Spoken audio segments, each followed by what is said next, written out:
Great. I think most everybody grabbed some lunch, and I'm excited to present Sarah Szachnieski. She's the urban conservationist with the Natural Resource Conservation Service. It's a new position for St. Louis, a lot of interest and excitement in urban ag in St. Louis. And Sarah is going to talk to us about some of the programs that can work with small growers in the area, and even reference the EQIP program that Dr. Snyder was talking about. Awesome. Sarah, thank you very much for joining us. Thank you. Thanks, Eli. So as Eli said, my name is Sarah Szachnieski, and I work as an urban conservationist here in St. Louis, Missouri.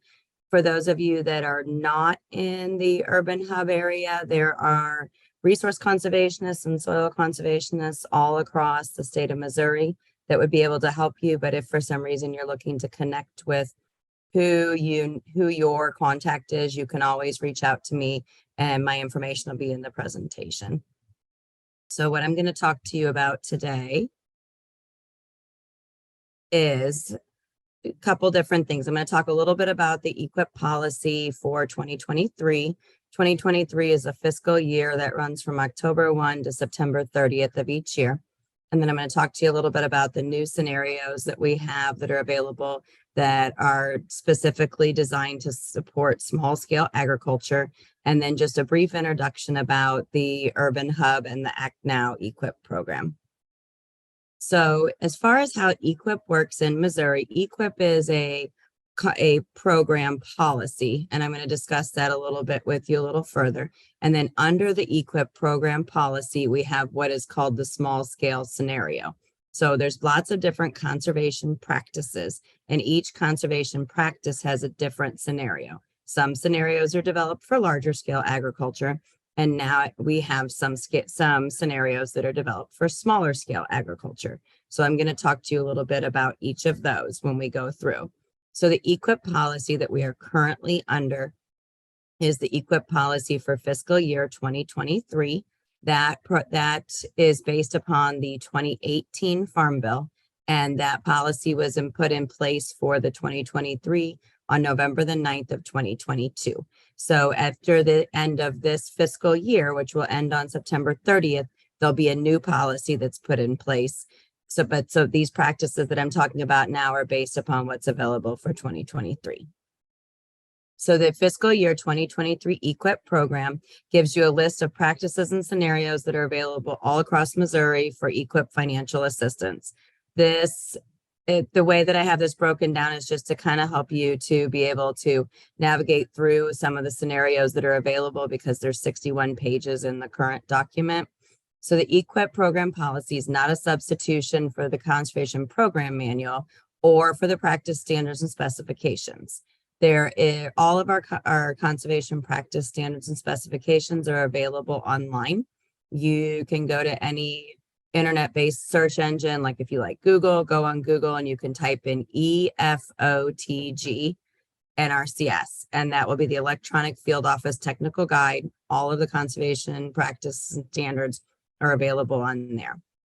As far as eligibility for the EQIP program, anyone can apply for EQIP or for any NRCS program at any time, but only applications that are deemed eligible will be considered for financial assistance through EQIP or for other programs. So that's something that you'll work individually, one-on-one with your field office to be able to determine that eligibility. So the new practices that we have available that we've not previously had either in small scale or large scale in Missouri are both the 558, the roof runoff structure, and the 821 low tunnel system. So I'm going to touch on each of those briefly for you. So the 558 roof runoff structure, that is an option to help with roof runoff off of structures on your farmstead. Farmstead is any of your buildings on your agricultural operation, whether it is on a small scale or a large scale. And one of the options that's available on here is high tunnel roof runoff, trench, drain, and storage. So if you currently have a high tunnel, you're having runoff issues with the high tunnel, either water is causing erosion on the outsides of the high tunnel, the water is entering the high tunnel, we can look at that on a case-by-case basis. There's an option now to be able to address that runoff. You can also address the runoff if you have farmstead buildings such as your barns and things like that that are causing erosion issues. A second one is 821, the low tunnel system. So low tunnel system is a fabric cloth structure. Instead of a high tunnel, this is a low tunnel that goes over. You probably have been seeing them in class today. And we have two different ways that we pay that. The first way you pay it is in year one. And if it's less than 1,000 square feet, there's one payment rate. If it's greater than 1,000 square feet, but less than 5,000 square feet, there's a different payment rate. And then for either of those, you get a utilization or continuing to use that practice payment for year 2 and for year 3. So the first year is to help with the cost of the low tunnel itself. The second and the third year is for the implementation to continue utilizing that. And those low tunnels help with things like climate control. They help with pest management. So you'll definitely want to make sure you discuss or make sure that whatever species you're planting under there doesn't require pollinators for pollination, because it can also control the insect population from attacking your plants. So the expanded scenarios that we have that are available to support your small scale agriculture, those include any small ag sites, whether you're in an urban or a suburban or a rural setting. So anyone is able to get those. The focus for this is for providing financial assistance, payment options based upon the smaller scale of production, not based on your location. Based upon your fiscal year 2023 program policy, these are some additional practices that you can implement utilizing the EQIP cost share. We have and these are all ones that have been simplified down to a smaller scale.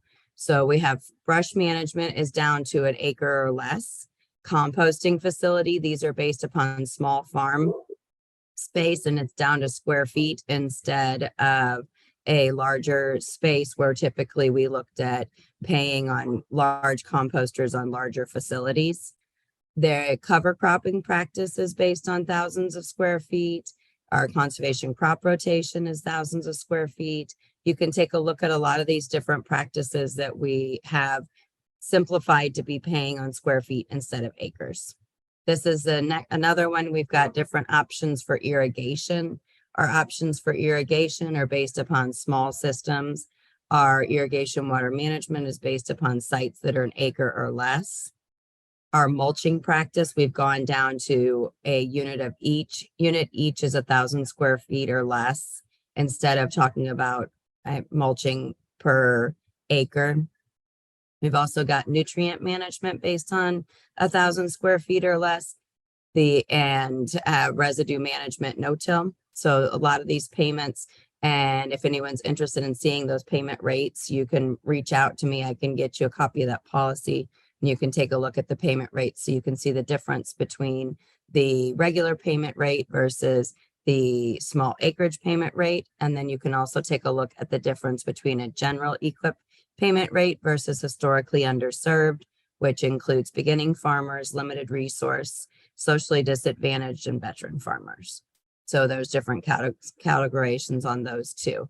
But for example, on the 420 wildlife habitat planting, we have two different ways that's paid. One is interplanting with pots or shrubs, and that's for sites that already have a pollinator or sites that need a pollinator. And then we also have a small planting pollinator mix, and that's based on 1,000 square feet. But just to give you an example of how that payment rate is different, typically on an acre basis for the small planting pollinator mix, we pay about $380 per acre for a pollinator. And then for the small pollinator planting mix, we pay about $230 per 1,000 square feet on that small pollinator planting. So how does EQIP work? Now, this is based upon just our Act Now. So if you live in the what we call the urban hub area, we have an ongoing sign up for EQIP, which is different, and that's called Act Now. And that's something you can sign up for between now and the 1st of August, so long as funding is available, and be able to move forward with an EQIP application instead of applying and waiting for funding to become available. So we still follow the Missouri EQIP policy. We use this the scenario options that supports that small scale agriculture for all applicants that meet the eligibility requirement. And Urban Act Now is for those that fall in the boundaries of the urban hub. So the urban hub boundaries currently are Highway 270 encompassing from the south all the way up to Highway 70, Highway 70 west to the St. Charles County border and the remainder of St. Louis County. This is just a little news brief that explains to you about the policy. This is based on funding. All our applications that meet a threshold of at least 30, which is a score, those get pre-approved immediately, and then they're allowed to participate with the Act Now funding. But that funding, like I said, is based upon availability. So if you're interested in that, you can definitely reach out to me. The number at my office is 314-457-4746, or you can also reach me on my cell phone. That's 636-295-0138. And you can also reach me on my email. So Eli, I'm going to go ahead and switch to the other presentation. If you give me just a second. Okay. The other program I'm going to talk to you just briefly about is the high tunnel. And just to give you an overview of NRCS and the standard inspect for high tunnel, and a little bit of information about the EQIP program relating to high tunnels. So this is my contact information here. You'll see my number for my cell is 636-295-0138. My email address, first.last@usda.gov.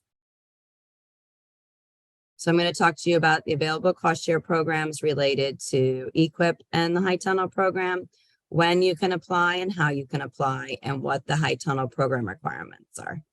And if anybody has any questions, Eli, just let me know, and then I can go through and answer those as well. So I'm going to give you just a couple of acronyms just so that we can clarify them before I do the presentation. EQIP is Environmental Quality Incentive Program. That is a USDA federal program. CSP is the Conservation Stewardship Program. That is also a USDA federal program. SWCD is the Soil and Water Conservation District. Soil and Water Conservation Districts are all across the state of Missouri in each of your local counties. MDC is Missouri Department of Conservation, and CTA is Conservation Technical Assistance. So before you apply for any program with USDA, you need to visit your local office, and you can find your local office on farmers.gov, and you need to obtain a farm number with the USDA Farm Service Agency. So that is FSA. And you'll need to complete your eligibility paperwork with FSA. They are going to ask you to complete an adjusted gross income, AGI form. They're also going to ask you to complete a highly erodible land and wetland certification. And if you are an entity, not an individual, you'll need to provide copies of your entity paperwork that shows who makes up that entity. And after those are completed, then you can complete an application with NRCS. And we can, what you'll be doing is signing what is called a 1200 form. So if you are applying for a program through EQIP or through CSP, you can apply as a historically underserved applicant if you meet any of the following: beginning farmer, socially disadvantaged, limited resource farmer, or veteran farmer. If you apply as a beginning farmer, that means that you have not filed a Schedule F at least 1 year out of the last 10 years. There are specific years related to that on the Farm Bill. Socially disadvantaged farmer, if you qualify under either African American, Asian, Native American, you can apply as socially disadvantaged. Limited resource farmers based upon income, that's specific to your county, and there's a tool that you can utilize for that. And veteran farmer is the same as beginning farmer. Currently at this time, it has to be at least within the last 10 years that you have been released. But you can definitely talk to your individual offices about that. So these are your socially disadvantaged farmer definition is American Indian, Asian, Black or African American, Native Hawaiian, Pacific Islander, or Hispanic. And if you're an entity, meaning not applying as an individual, then you have to have at least 50% of your ownership in the farm business that's held by the socially disadvantaged individuals. Your limited resource, like I said, there's a tool. If you're interested in checking to see if you're eligible, you should have a copy of this presentation. You can log into it and it's a self-determination tool. So EQIP, we'll talk a little bit about what EQIP is. Like it is known as the Fix-It program. So it is to address resource concerns. So if you need to, we'll take a look at your resource concerns on site to see what resource concerns that you have that need to be addressed. It's federally funded. Sign up is all year round and the ranking period occurs once a year, but you can apply at any time, regardless of where you live. It's a competitive process. There are currently 27 practices in Missouri that are adapted to that small acreage payment, if that's what you're interested in. The payment and the program rules come out every year in the annual policy. That's what I talked about a little bit earlier. And you get cost share assistance for about 80 different conservation practices. Each of those practices has to be installed according to NRCS standards and specifications. That is available on the electronic field office technical guide or the EFOTG that I was discussing earlier. So some common EQIP practices that we complete are high tunnels, low tunnels, which are brand new, cover crops, terraces, underground outlets, waterways, grazing systems, animal waste management systems, forest management, and wildlife management. I'm going to talk to you briefly about the high tunnel. So the high tunnel system is sometimes referred to as a hoop house, but we call them a high tunnel on all of our standards and specs. So if you type in NRCS hoop house spec, you won't find anything. You're going to need to look for high tunnel system.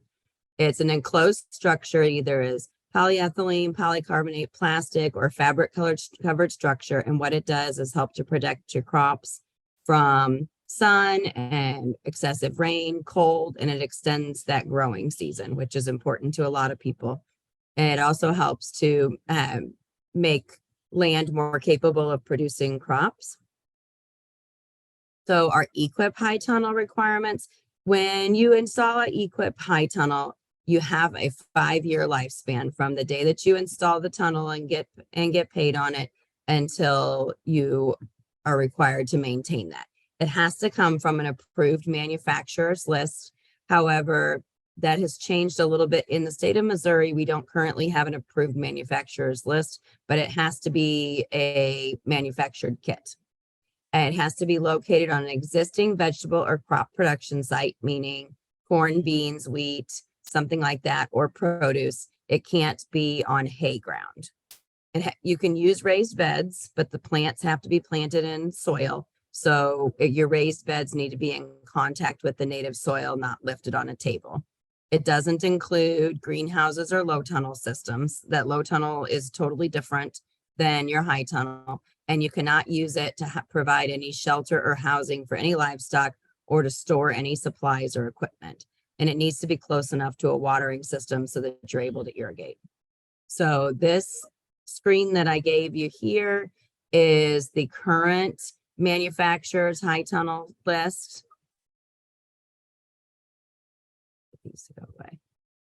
And that current list, you'll be able to access that. That's not everyone that's approved. That's just the ones that were on the old list. So your high tunnel payment rate, on your high tunnel payment rate, the current high tunnel is payment rate for a regular high tunnel that is greater than 600 square feet is $5.76 a square foot. If you do not qualify as historically underserved, $6.91 per square foot if you do.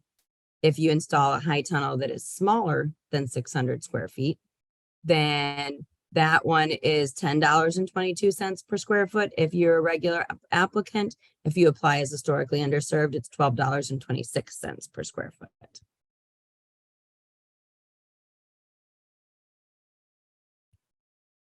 those low tunnels, when we were talking about the low tunnels earlier, I didn't go over the payment rates for those because I knew they were in this presentation. So you can see again, the first column is a regular applicant. The second column is your historically underserved. So it's $4.54 a square foot.